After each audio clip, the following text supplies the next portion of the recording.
Leef Wasserlovensfreunde, herzlich willkommen zu einer neuen Ausgabe von Oberkölsch mit den Roten Funken. Ich darf ganz herzlich begrüßen Günther Ebert, das Blömsche, der Pressesprecher der Roten Funken. Lieber Günther, schön, dass wir heute hier bei euch in den heiligen Hallen in der Üleport sein dürfen und schön, dass du für uns Zeit gefunden hast. Guten Abend, herzlich willkommen, schön, dass ihr da seid. Ja, lieber Günther, ich würde sagen, das Format heißt Oberkölsch und darum würde ich erstmal sagen, lass uns erstmal Prost sagen. Sehr zum Wohle. Sehr zum Wohle. Prost, Günther. Prost. Ja, lieber Günther, diese Karnevalssession lässt uns ja alle, oder gerade den ehrenamtlichen Karneval, vor enorme Herausforderungen stellen. Wie geht so ein Vollblut-Karnevalist wie du mit so einer Session um? Ja gut, es ist eine Herausforderung und solch eine Situation bietet natürlich auch immer wieder Chancen, die Dinge, die man seit fast 200 Jahren so schon aus dem Bauch heraus und intuitiv macht und tut, die Dinge vielleicht mal ein Stück weit anders zu betrachten, von außen in Ruhe auch zu betrachten, mit etwas mehr Abstand und auch eventuell dann in anderer Art und Weise neu zu formulieren. Ich denke da zum Beispiel an unser Regimentsexerzieren, was wir jetzt abgehalten haben. Das war eine hervorragende Veranstaltung, ohne Präsenz, aus dem Studio, mit Einspielern, die zum Teil sehr sichtbar aus einer Amateurhand gekommen sind, also aus den Knubbeln und aus den Funken selbst heraus. Aber umso mehr Charme hatten sie, weil sie sehr emotional produziert worden sind, sehr wertschätzend den Personen gegenüber, und von den Inhalten brauchen wir gar nicht zu reden. Die sind also immer klasse, weil sie das Funkenleben ein Stück weit und die Funkenseele widerspiegeln. Also schlussendlich ist es natürlich schade, wenn wir keine Sitzungen haben, wenn wir keine Wachen haben, keine Aufzüge machen können, mit den Jungs im Bus sitzen und auch mal abends ein Stündchen länger an der Theke stehen und die Uniform lüften und nach draußen tragen. Da brauchen wir gar nicht drüber reden. Aber was haben wir denn für eine Wahl? Ja, lass uns jetzt noch dieses Jahr vielleicht mal die Füße ein bisschen stiller halten und sind dann nächstes Jahr wieder da. Günther, ihr seid ja auch sehr kreativ, was so die Alternativformate angeht. Ich denke da jetzt so an den Zeppelin Blief zu Hus am 11.11. Du hast es gerade selber angesprochen, das Regimentsexerzieren. Wie findet oder sucht ihr den Kontakt zu euren Mitgliedern, aber auch zu den Kölschen Jecken? Ja gut, den Kontakt, also da gibt es ja jetzt, im Moment gibt es ja, wenn wir jetzt von dieser Corona-Zeit reden, gibt es ja ganz klare Vorgaben, da kann man nicht viel Kontakt machen. Aber wir machen trotzdem etwas. Wir treffen uns jeden Monat, jede Woche zu unserem Exerzierabend. Normalerweise sitzen wir dann hier in der Üleport mit 160 Mann und dann wird dann verzahlt, wie war die Woche, was haben wir gemacht, was war Jod, was war nicht so Jod. Und wo geht nächste Woche die Reise hin? Was sind unsere eigenen Veranstaltungen? Was sind unsere Aufzüge? Gut, das haben wir jetzt nicht. Jetzt ist die Üleport auch ja in einer Umbaumaßnahme, aber unsere Üleport heißt jetzt Zoom oder Meets oder sonst Teams, die ganzen Portale, die es da so gibt. Und gestern Abend waren wieder über 170 Personen live dabei. Und man muss sich ja immer wundern, was der Präsident alles so zu verzellen hätte. Er hätte fast eine ganze Stunde die Mitglieder unterhalten und informiert. Und es ist ja auch nicht wenig, was wir so in den letzten Wochen gemacht haben. Also es funktioniert anders. Das kann man auch mal so machen. Das ist auch auf eine Art schön. Aber ich habe ja eben schon mal gesagt, natürlich sind wir auch da, um in die Säle zu gehen, um auf die Straßen und Plätze zu gehen, um mit den Leuten zu feiern, um einfach auch Spaß an der Freude nach Köln zu tragen und auch in die benachbarten Städte. Wir waren bei euch ja auch schon Richtung Süden und weiß ich nicht, weil wir sind ja überall eigentlich unterwegs. Das fehlt natürlich, da müssen wir uns gar nicht drüber unterhalten, das ist einfach so. Wir haben gesagt, ja, wir müssen aber dennoch wenigstens mal so ein Stück weit sichtbar sein. Dann haben die Jungs die Idee gehabt, komm, wir stellen uns auf die E-Scooter-Roller und sind dann einmal hier von der Üleport losgefahren, über die Severinstraße zum Dom, einmal um den Dom rum, Rheinufer und wieder um. Ich will nicht sagen, die wurden bejubelt, aber es gab ausnahmsweise nur positive Reaktionen seitens der Passanten. Ach, da kommen die Funke, ach, doch ein bisschen fastelovend, nee, was ist das schön, herrlich, das tut mir gut. So, und das sind so die Dinge, die kann man machen. Die Presse war da auch sehr aufmerksam und haben uns da gefilmt. Und also das hatte schon wieder eine sehr hohe Beachtung gefunden. Und das ist wichtig, dass man eben diese kleinen Akzente setzt. Ja, der Ballon, ganz wichtig. 11.11., Lockdown, alles zu. Es war auch noch trübes Wetter, kam noch dazu. Und dann haben wir gesagt, ja, wir müssen aber irgendwann etwas machen. Die roten Funken sind da, wir geben uns auch nicht auf. Und wir wollen auch dafür kämpfen, dass es bald wieder weitergeht. Das sind wir eben. Das sind die roten Funken. Und man kann sich auch natürlich einschließen und Trübsal blasen, aber das sind wir eben nicht. Und dann haben wir gesagt, wie können wir denn sichtbar sein? Und wir haben einen, der in diesem Jahr Funk geworden ist, der erst letzte Woche vereidigt worden ist, der ist Berufspilot und hat aber nebenberuflich einen Zeppelin-Verleih, sag ich mal, wo er also Werbezeppeline fliegt. Und hat gesagt, hör mal, die Idee, die waberte schon länger, mal irgendwie etwas Funkentechnisches zu machen. Da haben wir gesagt, hör mal, das ist die Idee. Wir fliegen am 11.11. um 11.11 Uhr über Köln, dreimal um den Dom herum und senden die Botschaft, bleibt alle zu Hause, also kommt nicht nach Köln, macht hier keinen Scheiß, sauft euch hier nicht die Hucke voll, bleibt zu Hause, damit wir alle gesund bleiben. Blieb zu Hus, blieb gesund. Überall war dieses Signal verstanden worden. Leute, es gibt dieses Jahr nicht viel, bleibt zu Hause, aber wir sind trotzdem da. Der Kölner Karneval, der ist da, der Karneval ist sowieso da, der Kölner und im Besonderen natürlich auch die Roten Funken. Also ich merke, ihr nehmt natürlich auch viel aus dieser Zeit mit, auch nach Corona. Die Roten Funken werden in 2 Jahren 200 Jahre alt, also ihr seid ja von 1823, also heute im 198. Jahr. Ich als interessierter Zuschauer und Beobachter der Roten Funken kriege natürlich mit, dass ihr euch auch immer mit der Zeit bewegt. Das heißt, den Karneval, das Brauchtum Karneval auch weiterentwickelt. Wie schafft ihr das? Naja, du darfst ja nicht die Asche verwalten, sondern du musst ja die Glut weitertragen. Das ist ja jetzt auch nicht so, dass wir die Traditionen und das Brauchtum dann kläglich vernachlässigen. Das Gegenteil ist ja der Fall. Wir sind ja eigentlich doch sehr brauchtumsaffin und sehr traditionell unterwegs. Aber wir wollen und wir müssen uns ja auch ein Stück weit verändern und mit der Zeit gehen und auch ein junges Publikum ansprechen. Da muss man schauen, wie bewegen sich jetzt unsere Kinder. Das ist ja jetzt die Zielgruppe, die 20-Jährigen, die auch eventuell dann über eine Party den Kontakt zu einem Traditionschor finden und sagen, ach, das ist ja gar nicht so angestaubt. In der Wahrnehmung ist man ja als Karnevalist hier und da auch schon mal eher so, ja, so konservativ unterwegs. Das ist ja nicht so. Wenn man sich mal anschaut, wie homogen unsere Mitgliedschaft ist und wer sich da alles widerspiegelt, alt und jung. Aber wir stellen fest, wir müssen etwas dafür tun, um eine junge Zielgruppe, eine junge Mitgliedschaft zu erreichen. Das ist ganz wichtig. Das ist auch für die nächsten Jahre sehr wichtig. Und dann lässt man sich einfach mal diese Formate einfallen, die diese Zielgruppe anspricht. Da hatten wir im letzten Jahr eine Party, die war sehr gut, die war dann so im Elektro-Dance-Music-Genre unterwegs.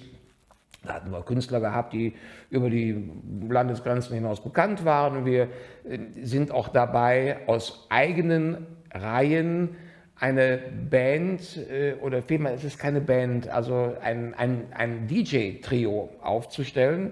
Den gibt es auch, Triple Jack, also wer mal bei Spotify Triple Jack eingibt, Pickendover Bötche oder Viva Colonia. Viva Colonia ist dann mal dieser 10-Minuten-Take auf TikTok gelaufen. Ich glaube, der hat mittlerweile 40 Millionen Mal, ist der jetzt schon da kopiert worden und gesendet worden. Also daran sieht man, wenn man sich bewegt, erreicht man auch die jungen Leute. Es ist schwer, es kostet im Zweifel auch Geld und du musst einen langen Atem haben. Aber du musst dich immer wieder mit neuen Formaten, hört sich so künstlich an, aber schlussendlich ist es so. Damals waren wir mit der Bibel Dance Party wegweisend. Die ist so gut, dass im Prinzip wir alle mit der Party mitgealtert sind. Also alle, die damals mit dabei waren, sind auch jetzt noch mit dabei. Und, aber auch unsere Kinder. Also meine Kinder, Bibel Dance, müssen da mit. Also da trifft sich praktisch schon die zweite Generation jetzt. Also wie das die Blackfoes singen. Unsere Lieder singen die Pens von the Pens von the Pens. Und auf diese Party gehen the Pens von the Pens und das tut nämlich lang. Dann haben unsere Kinder auch Kinder und dann ist das so. Also deswegen haben wir gesagt, wir müssen da auch was tun, um die Jungen dann anzusprechen, die jungen Leute. Inwieweit ist der Erweiterungsbau an der Üleports dafür sinnbildlich? Ja, der ist ganz wichtig zum einen. Es ist ja ein Entlastungsbau, so steht es ja auch in der Baubeschreibung und das ist ja ganz wichtig. Das Denkmal soll ein Stück weit entlastet werden von den Dingen, die hier eigentlich gar nicht reingehört. Hier ist die Kleiderkammer, hier sind so viele Dinge, die Facilities, Küche, WCs, Geschäftsstelle. Das ist halt so, seit den 50er Jahren sind wir hier, aber das Denkmal ist ja viel zu schön, um eben dann für den täglichen Bedarf, Gebrauch, Logistik, Facilities, habe ich eben gesagt, eingesetzt zu werden. All das wird ausgelagert. Ja? Wir gehen ja unterirdisch praktisch ans Nachbargrundstück dran. Es wird einen Innenhof geben, wo man sich bei den Knubbelabenden bei schönem Wetter im Sommer auch treffen kann. Da kann man Bierchen unten trinken. Wir werden eine Gastronomie etablieren. All die ganzen Dinge, die mit dem Denkmal als solches nichts zu tun haben, gehen rüber. Aber auch so einvernehmlich, dass es von der Optik her nicht sichtbar ist. Der Turm, im Gegenteil, der steht schlussendlich noch freier, sichtbarer. Und hier werden kleine Museen eingerichtet, hier werden wieder die Besprechungszimmer eingerichtet, so wie das früher mal war. Der Senat, der tagt jetzt oben in irgendeiner Dependance im Turm. Ja, also all die Dinge werden wieder zugänglicher. Wir haben ein Hochzeitszimmer, das ist auch als Standesamt in Köln zugelassen. Hier kann man also auch heiraten. Wir wollen uns der Bevölkerung, der Nachbarschaft auch noch ein Stück weit mehr öffnen durch diese Geschichte. Ja, und insofern ist es ganz wichtig, dass wir dieses Baudenkmal wieder zu dem machen, was es auch sein muss. Eine Begegnungsstätte und natürlich auch eine Heimstätte der Roten Funken. Also ein richtiges Zuhause, kann man sagen. Genau. Günther, jetzt kommen wir ja aus Bad Honnef, aus dem Siebengebirge. Und mich würde jetzt mal interessieren, so der kölsche Blick, was für eine Bedeutung hat denn für euch so außerhalb der Hochburg, sage ich mal, Aachen, Köln, Bonn, so die Randbezirke, möchte ich mal sagen, wie das Siebengebirge zum Beispiel? Also für mich persönlich ist es ja, fängt ja da der Urlaub an. Ne? Also ich fahre also gerne ins Siebengebirge wandern und ich trinke auch gerne einen guten Wein aus diesen nördlichsten Lagen Deutschlands. Ich bin gerne am Rhein unterwegs, ich bin gerne da, Nonnenwert, diese ganze Ecke, wo es eigentlich anfängt schön zu werden. Genauso gerne fahre ich an die A. Also insofern ist das für mich eine ganz auch persönlich und emotional wichtige Region und auch für den Karneval, weil wir feiern ja alle doch den relativ gleichen rheinischen Karneval. Und ob das jetzt in Bad Honnef, in Bonn oder in Köln oder von mir aus auch noch in Düsseldorf ist. Die innere Einstellung zu diesem Brauchtumsfest, ausgerichtet am christlichen Kalender. Also für uns, ich habe es im Vorgespräch gesagt, fängt der Karneval oder die Session Allerheiligen an mit dem Besuch an unserer Gedenkstätte auf dem Melatenfriedhof und dem Besuch an den Gräbern unserer verstorbenen Kameraden und endet dann auch wirklich Aschermittwoch. Und dann ist kein Krätzchen, dann ist keine Uniform, dann ist das vorbei bis im Winter wieder.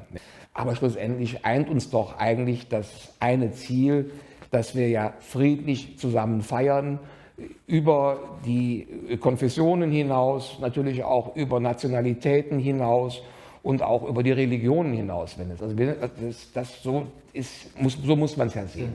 Günther, also das wäre fast schon ein schönes Schlusswort, aber ich finde, du bist jetzt, hast du eben gesagt, fast 30 Jahre oder über 30 Jahre Mitglied der Roten Funken. 27 Jahre. 27 Jahre Mitglied der Roten Funken, bist frisch ernannter General, habe ich gelesen. Was war denn so dein persönliches Highlight oder ist dein persönliches Highlight im Karneval? Ach, da gibt es ganz viele Dinge. Also das Schöne ist ja immer der Rosenmontagszug, egal ob du zu Fuß gehst. Ich gehe ja leider, ich fahre ja jetzt seit Jahren mit dem Wagen, das ist auch sehr erhaben und auch sehr, sehr, sehr schön, aber wer als Funk durch Köln zu Fuß gehen darf, das ist schon etwas ganz Besonderes und das sind die schönen Momente. Ach, es gibt so viel aufzuzählen, auch Freundschaften, die entstanden sind, auf privater Ebene dann. Man hilft sich im wahrsten Sinne des Wortes. Es gibt eigentlich kein besseres Netzwerk als den Karneval, da brauche ich kein Zing und nichts anderes für. Und ja, auch nun in der Zeit, wo ich relativ schwer krank war vor einigen Jahren, da hat sich doch schon die ein oder andere Freundschaft bewahrheitet. Das war auch wichtig, aber es sind vor allen Dingen auch die emotionalen Momente dann. Wenn man auf den Bühnen ist oder wir sind ja nun im Vorstand auch immer im Ölverrat und da hast du so viele emotionale Momente oder für mich persönlich ist das Schönste an der Sitzung, aber das ist meine persönliche, du hast mich auch gefragt, was mir persönlich, also ich finde es immer, das Schönste ist der Einmarsch. Ja, der Saal geht runter, wir machen immer noch so einen kleinen Warm-up-Film, so mit den schönsten Momenten der letzten Sitzungen, so, damit die Leute ankommen, Licht geht runter, ja, so, und dann Schellenbaum, Plaggen, dicke Drum. Der Saal steht auf, voller Erwartung, alles dunkel, die Marie wird reingeführt, dann gibt es so ein bisschen Pyro, ein bisschen Konfetti-Shooter, Roms und dann 10 Minuten, 15 Minuten rote Funken in den Saal. Also man kann mich nicht hier für verrückt erklären, aber das ist für mich immer eigentlich an so einem Abend das Allerschönste. Das belohnt dich für viel geleistete Arbeit, die man so unterjährig macht. Also ich merke, du hast selber gerade gesagt, mag man dich für bekloppt halten, finde ich gar nicht. Ich meine, wenn man so Vorblut-Karneval ist man positiv bekloppt. Und ich denke, ja, ich wünsche unserem Brauchtum Karneval, dass wir bald wieder wie gewohnt feiern können, aber dass der Karneval natürlich auch sich da der Zeit anpasst. Und da seid ihr, die Kölsche Funke Rot-Wies von 1823, wegweisend. Und ich möchte mich ganz herzlich bei dir für das heutige Gespräch bedanken. Vielen Dank für die Zeit. Danke, dass wir hier sein durften. Und ich habe auch eine Kleinigkeit mitgebracht. Jetzt keine Orde, aber eine schöne Fläche, echte Fründe aus Bad Honnef. Darf ich dir ganz herzlich überreichen. Vielen Dank, lieber Günther. Danke dir. Dass wir hier sein durften. Den trinken wir beim nächsten Exerzierabend mit den Leuten, die dann da sind. Deswegen, oder nichtsdestotrotz, kommt es natürlich von mir auch den Orden der Roten Funken, hebt dich mal, Krätzchen aus, der ganz normale Wahnsinn. Jetzt Corona-unkonform. Trag ihn in Ehren hinten drauf, ist auch noch so ein bisschen, kannst du mit dem QR-Code scannen. Und dann werden so aus den letzten 150, 200 Jahren, das war ja die spanische Grippe, die wir überlebt haben, die Kriege, weiß ich nicht, was die Jungs ausgedacht haben, aber all diese Dinge, die in den letzten 200 Jahren passiert sind, die auch nicht schön waren, die uns aber auch sagen, wir Beobacht geben, es geht weiter und wie gesagt, die Funken werden bald 200 Jahre alt, so schnell kriegt uns hier keiner fort. Das ist richtig. Liebe Karnevalsfreunde zu Hause an der Flimmerkis, ich möchte mich bei euch ganz herzlich fürs Zuschauen bedanken. Bleibt gesund, sit wir gejek und madet Jod. Drehmaus von Hetze, Kölle, Allah, Funke, Allah, Bad Honnef, Allah. sehr zum Wohle. Du bist ne echte Kölsche, du bist original, du, es sitzt am rechten Fleck.